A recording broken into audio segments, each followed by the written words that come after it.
Doctor Fazlul হক স্যারের কাছে আমি জানতে চাই যে কোভিড-19 ক্ষেত্রে প্রাথমিক চিকিৎসা কি এবং কোন ধরনের ল্যাব টেস্টের মাধ্যমে কোভিড-19 রোগী শনাক্ত করা যায়, যদি এই বিষয়ে আমাদেরকে কিছু বলতেন। ধন্যবাদ রুবাইয়া। আমি এ ব্যাপারে খুব ক্লিয়ারলি বলতে চাই যে কোভিড-19 সিমটম যেটা খুব ইজি। কোভিড-19 সিমটম যেটা ক্লাসিক্যাল সিমটম ওভাবে একদম সবসময় যে পাওয়া যাবে তা না।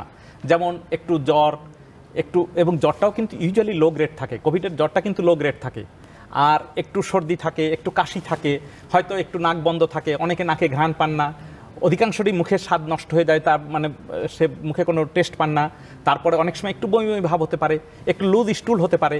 এগুলো খুব ক্লাসিক্যাল সিমটম, কিন্তু এগুলো যে সবসময় পাওয়া যাবে তা না। হয়তো একটা পেশেন্ট এসে সিম্পল বলতে পারে একটু জ্বর জ্বর লাগে, একটু মাথা যেমন কাম ঝিমঝিম করে, এটা একটা হতে পারে। হয়তো একটু মাথা ঘুরে ঘাড়ুর মনে হচ্ছে এরকম, এবং হয়তো অনেকের বুকে ব্যথা হতে পারে, শ্বাসকষ্ট হতে পারে। এগুলো বেশি মানে খারাপ যারা হয়ে যায় তারা হয়ে যায়। তো আমরা যেটা মাইল্ড ফর্মের যে সিমটমগুলো পাই, এগুলো যে ক্লাসিক্যালি সবসময় পাই তা না, কিন্তু একটু অন্যভাবেও পেতে পারি।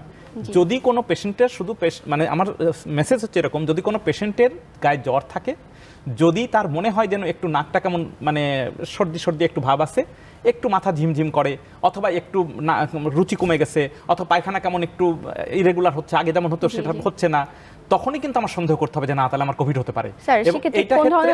হ্যাঁ, এটা আমার করণীয় যেটা, সেটা হচ্ছে আমরা গোল্ড স্ট্যান্ডার্ড টেস্টটা, সেটা হচ্ছে RT-PCR ফর কোভিড-19 যে টেস্টটা করি। হ্যাঁ, মানে RT-PCR কোভিড-19 হচ্ছে এটা একদম কনফার্মেটরি টেস্ট। এটা মানে এটা হলে পরে বোঝা যাবে যে তার কোভিড আছেই।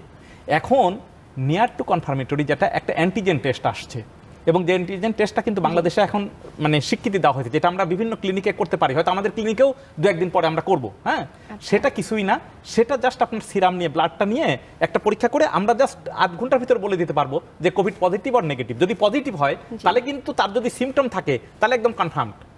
আর যদি সিমটম থাকে অথচ কোভিড অ্যান্টিজেন টেস্টটা নেগেটিভ হলো, তখন আমরা বলি যে সেই রোগী তখন RT-PCR করতে হবে তার, যেহেতু সিমটম আছে কিন্তু অ্যান্টিজেন টেস্টটা নেগেটিভ হলো, এটা কনফার্ম করার জন্য RT-PCR করতে হবে।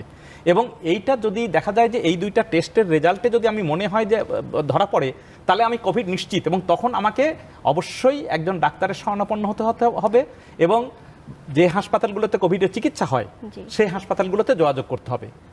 আমি একটা মিনিট যদি সময় দেন আমি বলি, আমাদের এখানে আজকে আমরা মিটিং করছি, আমাদের সম্মানিত তহিদ সাহেব সেখানে ছিলেন।